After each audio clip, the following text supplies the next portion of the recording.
Hello, folks. We are the Detroit Sports Bloggers. I'm Rob Stone. I'm Curtis Polium. I got a pretty big weekend coming up. It's Big Ten tournament time, and talk about that. Also, the Pistons and Red Wings both playing on Friday and Saturday, and Sunday is Selection Sunday for the tournament. But getting started, we got the Los Angeles Kings coming in to play the Detroit Red Wings / Grand Rapids Griffins. The injuries are really starting to pile up for the Wings. Datsuk's out, Lidstrom's out, Howard's out. Potentially, Justin Applicator could be out with an illness. Erickson's out. I mean, this is really starting to pile up for these guys. They fell into second in the Central, fourth in the conference. What do you think is going to happen tonight? Like you mentioned, sounds like all Grand Rapids is in Detroit Red Wings uniform. But, I think that the Wings will find a way to win this game, no matter. I mean, Joey McDonald is a quality backup, so I feel like they'll get the goaltending play they need to escape with a win. I mean, the Kings got some talented forwards, and Kopitar and a couple other people. Jason Williams on that team, I believe. Yeah, Carter. Oh, yeah, that's right. So, I mean, they can score, but I feel like the Wings will get some leadership and pull this one out. So, I agree. I mean, both teams need this win. LA is just outside the playoff race. The Wings are falling behind St. Louis. So, but I think, like I said, little veteran leadership is going to get these guys to step up and hopefully pull out a W. Later tonight, the Atlanta Hawks are coming to visit the Pistons. Greg Monroe, the double-double machine. Brandon Knight's still playing well, but I still don't know what's up with these guys. You beat the Lakers, you get blown up by the Wizards. I don't know what's up, but I think the Pistons are going to make this interesting at the very least. I think Joe Johnson's out for this game, so that should give the Pistons a big chance to pull off a W. What do you think? Oh, yeah, you mentioned Joe Johnson being out. I think that's big for Atlanta. He's probably, he is probably their best player. So, I mean, besides Josh Smith, that guy's absolutely unbelievable when it comes to dunking. But, I think, like you said, Greg Monroe is averaging 16, .4 points, 10.2 rebounds. The guy's an absolute machine. However, it goes unsaid sometimes, but he is a defensive liability. He can't guard he might have 18 points. The other big man has 25. So, but you're gonna get that, But I like the Hawks to pull this one out just because. Well, man, it'll be a close game, like you said. But I still like the Hawks to pull this one out. The Pistons will make it interesting because it's above 500 team, and they always play better against above 500 teams, especially at home, as they beat the Lakers. Even though the Lakers, for some reason, are not a very good road team this year. Just something, they're at Minnesota tonight. I don't think they're going to win that one, but we'll see. So it's just funny how they get up to play certain teams, and then it just seems like they're flat when they play the Wizards, so to say. So yeah, I think the Pistons are gonna pull this one off. It's gonna be close. Probably not gonna be pretty. I mean, Stuckey played really well against the Lakers, so hopefully he can keep it going. I think he had 32 points, game tying basket, or gave him the lead to go in the fourth quarter before they went into overtime. But I think the Pistons are gonna pull this one out. Next on the schedule for Friday, we have the Big Ten tournament going on. The first game at noon is Michigan State versus Iowa.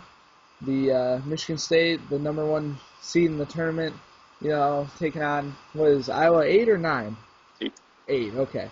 So it wasn't an upset. But, I just feel like this should be an easy win for Michigan State. They lost Dawson to a torn ACL, yeah, but, they just have, I don't know, I just think they're a way much better team than Iowa, and I don't know, I don't see this one being close for more than 10, 15 minutes of the game. No, I mean, Michigan State's favored to win by 10.5, 11 points. I mean, they need W's in the tournament to solidify and hopefully go for a number one or at least solidify a number two seed. So I don't think they're going to screw around and let this one get away. I think they're going to win pretty big too. So should be over pretty quickly, like you said. So Yeah, like you just said, if they have to win the Big Ten tournament to get a number one seed, I in my mind, I think that would put them at the number one seed level. I don't know if they're gonna do it, but we'll see. yeah, I mean, like Lenardi said, he's only got 2 locks for number ones right now, Kentucky and Syracuse. So there's like up to 6 schools still vying for our number one seed. So getting a big statement, couple statement wins in the Big Ten tournament would really help their cause. Later today, number 2 Michigan is against number 10 Minnesota, who upset Northwestern, who once again will not be dancing most likely. Minnesota's without center Ralph Sampson III, which loses a lot of their size inside, which is what Michigan's problem would have been defending Minnesota. They're favored by 6. Michigan needs a bunch of wins too to stay at number 3, maybe even potentially get up to a 2 seed. So I think they're not going to. Beeline's not going to let them screw around and play with Minnesota. They're going to pretty much blow this one out pretty quick, I think. Yeah, I thought that Minnesota was going to keep it close, but with Sampson out, I don't think Michigan's going to, like you said, Michigan's not going to have a problem guarding them. I know they played at least once. Did they win twice? I think they beat them twice, yeah. Yeah, I think they did too. And, it's hard to beat a team 3 times in one season, but, when you're, just playing better than the other team, it's possible. So I see Michigan win this one, maybe between 5 and 10 points at the most. Because Minnesota, they got nothing to lose. They're going to give it their all. They're going to be fired up. And if Michigan struggles early on, it's going to be a fierce comeback. So, that's the only way I see Michigan, not coming out on top. But I feel like you said, Beeline will have them prepared. Minnesota's a scrappy team, but I mean it's hard to beat somebody 3 times in a season, but it helps when their best player is out. So next up on Saturday, the Toronto Raptors come to visit the Pistons at the Palace. Like you said earlier, Pistons, it's a back-to-back game. They're not usually real good at back-to-back because they're playing. I don't know what the rotations go, and they're playing guys a lot of minutes. So I don't know how they're going to do back-to-back. Toronto's not good, but they're not that bad. Bargnani is a pretty good player. He's a tall guy who stretches the D, so Monroe's going to be, I don't know how they're going to guard him, if they're going to have Monroe out of the block or what, but I think Pistons are going to pull this one out. Not much on there. Jose Calderon, he's a distributor, but they don't have many shooters on the team, so I don't know who he's passing to, but I think the Pistons are going to win this one at home. What do you think? They went up to Toronto recently and lost, but, one game doesn't affect the other one. I feel like Toronto. I feel like Toronto's gonna win this one. As of right now, they have the same record. They're just both in rebuilding modes. They have a couple, key players that they're looking to build around, and it's just a matter of who shows up better on what night. So I don't know. I just like Toronto in this one. And like you said, it's back to back for the Pistons. And then the way Lawrence Frank has been playing, Stuckey, Gordon, all those guys, a lot of minutes, they're going to be tired, There's no doubt, and I just see Toronto taking this one.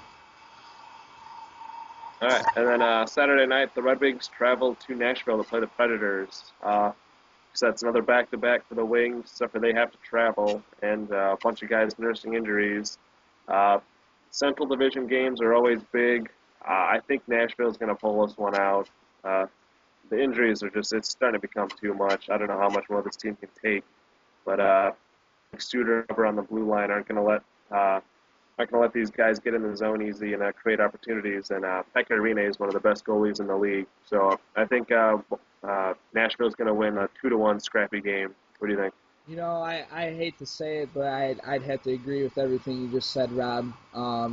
Nashville is always, it seems like another one of those teams, just like Chicago, that always seems to find a way to win, especially in Nashville.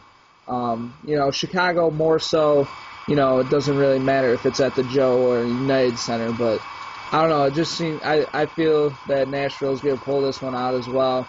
Uh, you mentioned Rene, one of the best goalies in the league. You know, he came out of nowhere and has been doing great for them.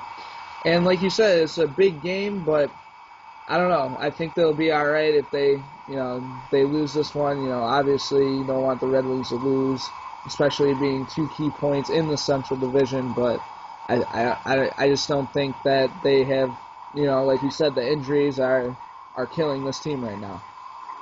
I mean, if it wasn't a back-to-back, I wouldn't be so concerned about it. But like I said, those guys are going to have to play a lot of minutes on the blue line. Stewart, Cronwall, Quincy, and then have to travel and do it all over again. So I think it's just going to catch up to them. Dead legs in the third period. Something's going to 5.